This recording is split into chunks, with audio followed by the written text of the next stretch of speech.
He looked her up and down on the train platform and muttered, "I thought you'd be different."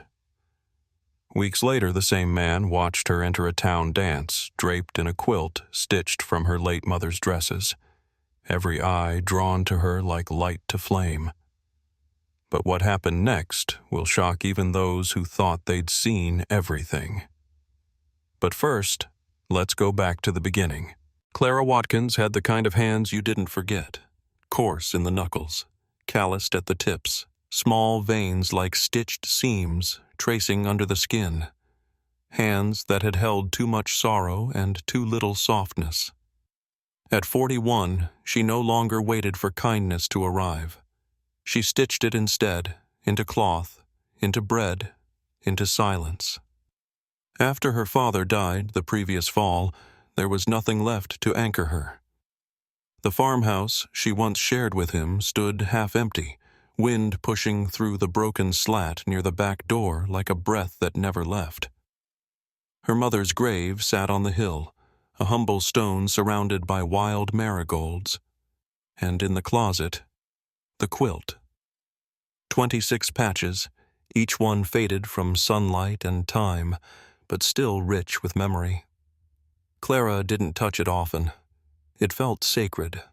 The ad was small, buried between farm supply discounts and auction listings in a crumpled Denver paper someone left behind on a store counter. Homestead seeks wife, honest, God-fearing, steady, inquire by mail, T. Braddock, Dry Creek, Kansas. She stared at it until the letters blurred. The ad didn't promise love. It promised utility, presence, a role to fill. But Clara knew that some people died not from illness, but from being unseen too long. And maybe, just maybe, somewhere in Kansas was a man who would sit beside her in silence and still count her as company. She wrote the letter carefully, in long-practiced penmanship. She didn't pretend to be pretty. She didn't soften her age. She told him she could cook, mend, and pray in storms, that she didn't need much, and never expected more than a roof and respect. A week later, the reply came. It was plain, direct. "You seem suitable. Ticket enclosed." Suitable. The word wasn't cruel, but it wasn't tender either. Clara folded the letter twice and tucked it into the breast pocket of her wool coat. She packed a single trunk. Clothes, a tin of buttons, a framed photo of her parents on their wedding day, and the quilt, wrapped tightly in a linen sheet and secured with twine, like a promise she didn't want to say out loud. The train left Denver just after dawn.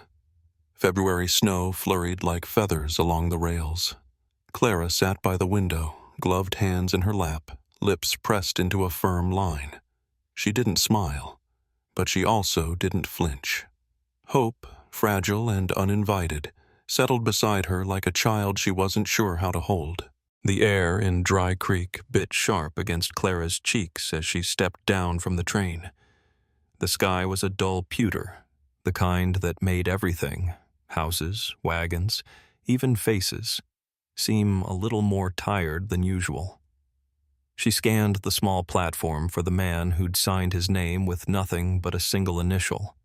He stood leaning against a hitching post, coat collar turned up, arms folded across a chest that had known hard years and little softness. His hat shaded most of his expression, but his mouth was visible, pulled into a taut, unreadable line. He didn't say her name, didn't offer a hand, just looked at her like a grocer inspecting produce he didn't remember ordering. "I thought you'd be different," he said, almost to himself. Clara adjusted the knot of twine wrapped around her bundle. "What kind of different?"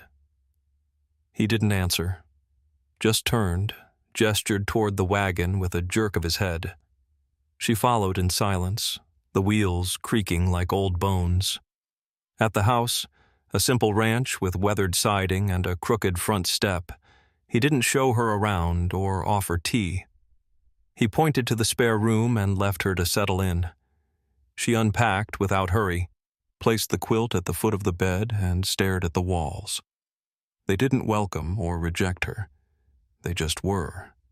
Days passed with the rhythm of labor. Clara swept floors, patched trousers, scrubbed pans until her wrists ached.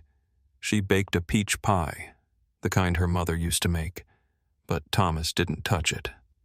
Just pushed his plate forward each night with the same blank nod and went to bed without a word. It was at the general store 2 weeks later that she heard it. His voice, casual and unguarded. "She's got a kind heart," he told a friend, chuckling. "But Lord, that face could stop a clock."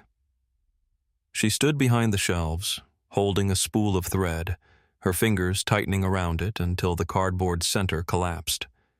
Her stomach twisted, but she didn't cry. She never cried in public. That night, Thomas asked if she'd be willing to leave. Without trouble? Without needing fare? Clara nodded once. "I won't trouble you." By morning, she'd moved her belongings into a splintered shack behind the abandoned feed mill.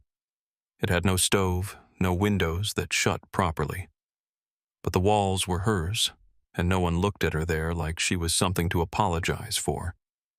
And in that quiet ruin of a space, Clara unfolded her needle and thread and began to sew. By the time the snow softened into mud and the dogwoods bloomed pink along the edge of town, Clara had become a fixture in Dry Creek. Not loudly, not officially, but in the way a stone step becomes worn smooth from use.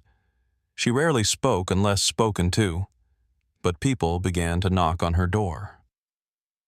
First, Widow Ellison with 3 worn skirts and a timid question. Then the schoolmistress with lace cuffs that had frayed through 2 winters. They came shy at first, uncertain, but soon the rumors traveled faster than the wind. She charges fair. She works quiet. She's got gold in her fingers. Clara didn't correct them. Gold wasn't the right word. Gold was flashy, brittle. What Clara had was older, something like steel and patience. Her stitches were so fine they disappeared, hidden in folds and seams, like scars that had long since stopped hurting, but still remembered how to ache. She worked at a small wooden table in the corner of the shack, beside a window that let in just enough morning to see. By day, she patched trousers, hemmed skirts, turned threadbare aprons into something new again. But it was after dusk, when the lamps were lit and the town sank into hush, that Clara reached for the thing that wasn't for sale. Her mother's dresses. She had kept them folded for years, bound in tissue and silence. And now, one by one, she drew them out like prayers. Baby blue gingham with a frayed hem from Sunday mornings at church. Forest green satin from the wedding she never spoke of without smiling. A faded yellow muslin with a coffee stain shaped like a crescent moon. From the morning Clara was born. Each square she cut was a piece of memory, a chapter sewn into cloth. 26 pieces in all. Not just dresses, but moments.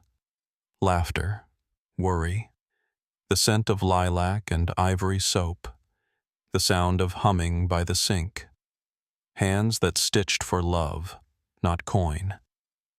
The quilt grew slowly, not with haste, but reverence. Clara ran her fingers along each seam, checking tension, reading lines like a novel only she could understand. It was not a product. It was a map. Of grief, of love, of endurance. Her mother's voice no longer echoed in her ears. It whispered from fabric now. And in the dim light of her shack, as the oil lamp flickered and wind pressed against the walls, Clara stitched and remembered. She didn't need company. Not tonight. She had thread, she had memory, and she had something no one could dismiss again.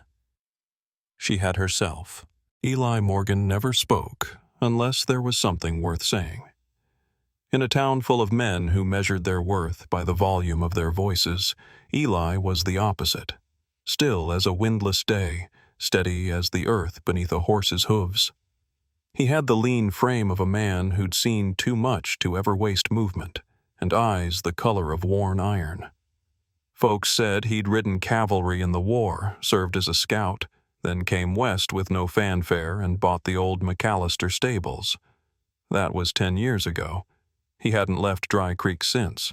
He kept to himself, fed the animals, fixed what needed fixing, listened more than he spoke, but he noticed things.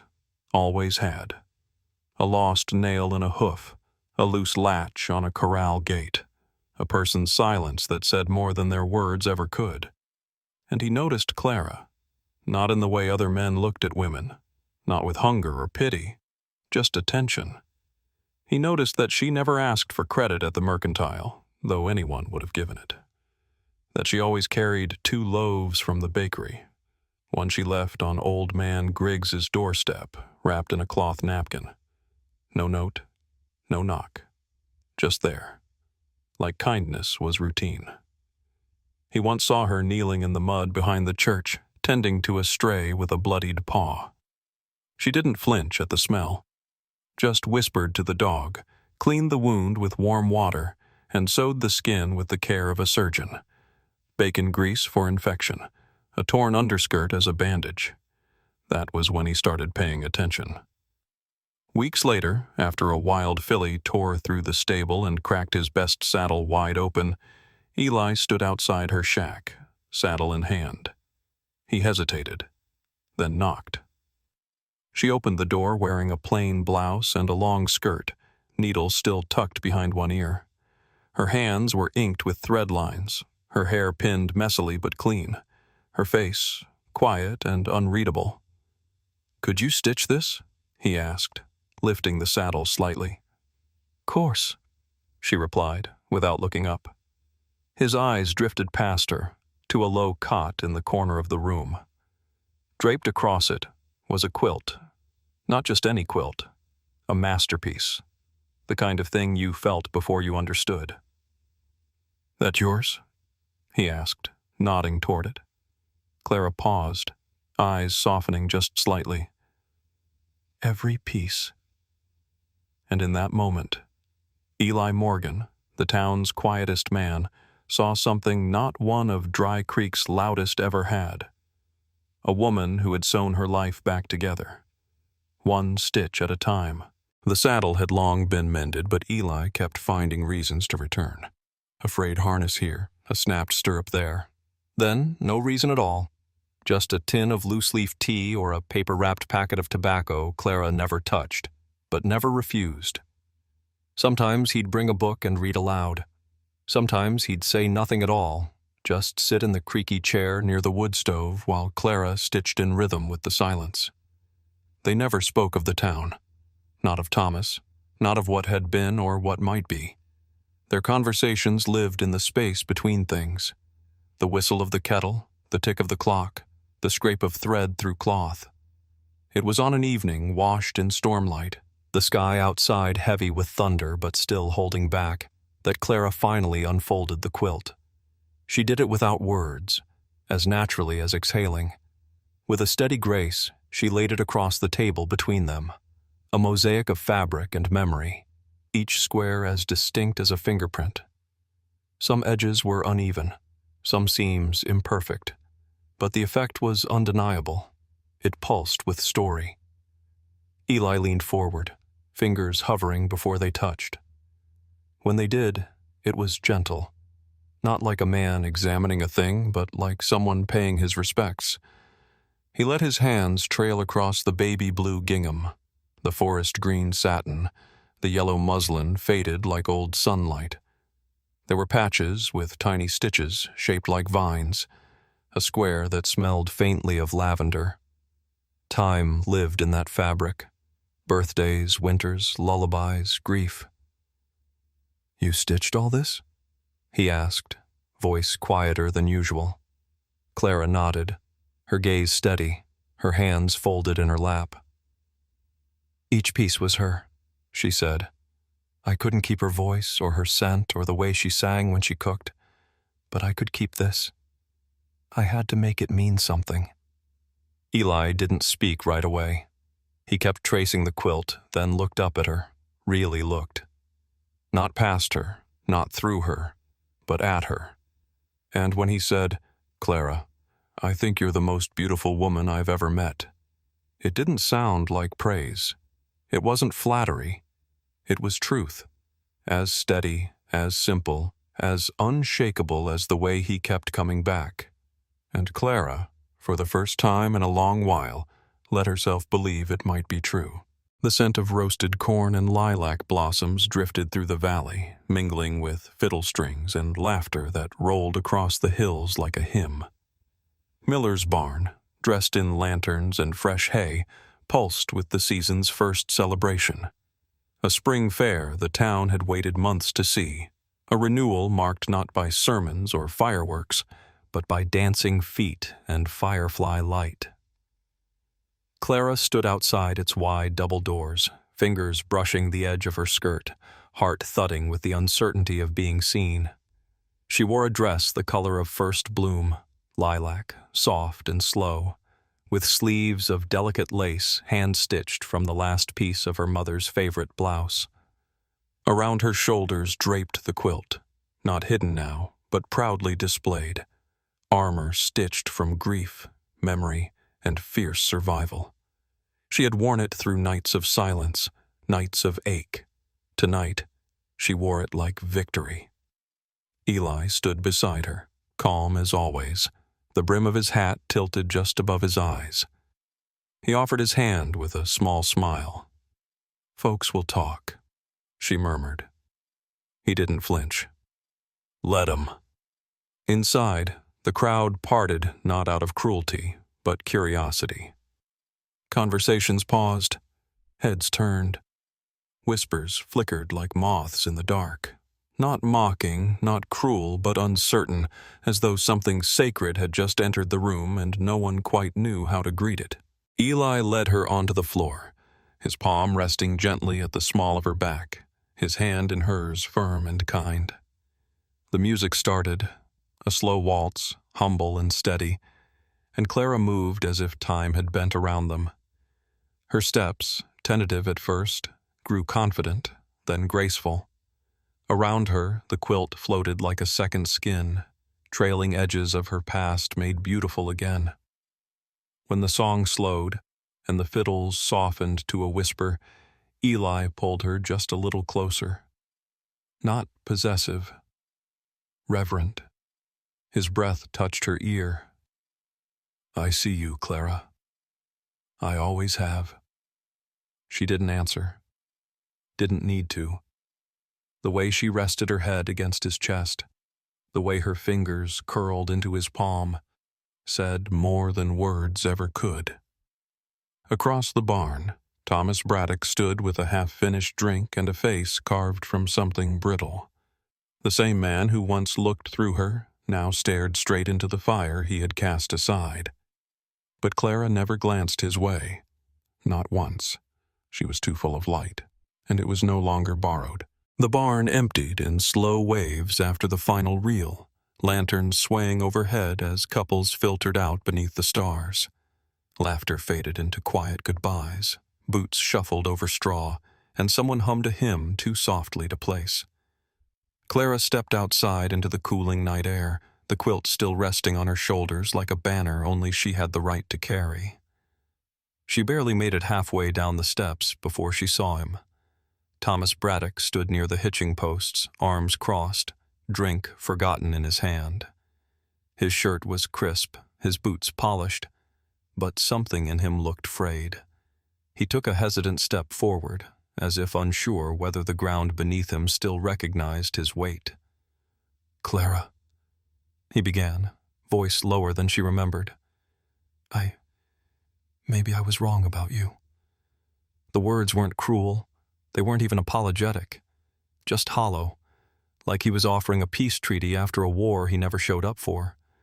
She studied him for a long, still moment, not with anger, not with bitterness, but with something deeper. Detachment. Peace. "No, Thomas," she said softly. You were right, just not in the way you thought. Her voice didn't shake. It didn't rise. It landed like a stone in a still pond. I wasn't made for a man who saw me as a burden he might someday learn to tolerate. I wasn't meant to be pitied or endured. She stepped closer, the light from the barn painting gold across her cheek. I was meant for someone who saw me as a fire, not something to look past, but something to stand beside. Thomas didn't speak. He couldn't. Not because her words were cruel, but because they weren't. And that kindness, clean, deliberate, unwavering, was the sharpest thing she could have handed him.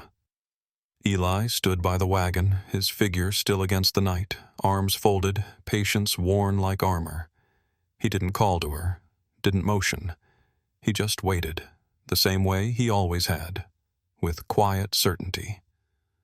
Clara turned from Thomas without ceremony, without hesitation, and walked straight into the life she had chosen, into the man who had chosen her long before she ever knew. And the people of Dry Creek watched, not with gossip, not with pity, but with something gentler, something rarer, pride. They married in the gold hush of late summer, when the light softened and the fields whispered of harvest. No chapel, no priest in starched robes, just an oak tree behind Clara's sewing shop, tall, sprawling, as steady as the love she'd come to know. Lanterns swung gently from its branches, catching the breeze and tossing warm flecks of light across the guests' shoulders. Children chased each other through wildflowers. The townsfolk gathered not in spectacle, but in reverence, as if they sensed something rare had rooted itself quietly in their soil. The quilt hung behind them, stretched between two beams of cedar like a stained glass window that caught the sun in every color of memory. It was not just decoration. It was witness. Every stitch, every scrap of faded cloth held the story of a woman who had been told she was too plain, too old, too quiet, and who had proved instead that beauty, real beauty, doesn't ask to be noticed. It simply refuses to be erased. Clara wore a pale ivory dress with soft sleeves and a handmade sash of sky blue ribbon. Her hair was pinned in loops at the nape of her neck, a wildflower tucked just above one ear. She didn't beam. She didn't glow. But she radiated. A calm kind of brightness. A presence earned thread by thread, night by night, ache by ache. Eli stood beside her in a dark vest and open-collared shirt, no tie, no show. Just the steady eyes of a man who had loved her long before she ever said yes. His vows were brief, his hand steady. When the minister asked if they took each other in full, Clara said, "I do, not like a girl swept away, but like a woman anchoring her own name." That night, in the soft hush of their home, part cabin, part workshop, Eli ran his hand across the quilt folded at the foot of the bed and whispered, "You didn't need saving. You needed seeing." Clara lay there in the dark, that sentence echoing through her like a hymn. She thought of every time she had been dismissed, every room she'd been expected to shrink inside, and she realized then she wasn't loved in spite of her scars, her silence, her stubborn hands. She was loved because of them. And for the first time in her life, Clara Watkins rested without bracing.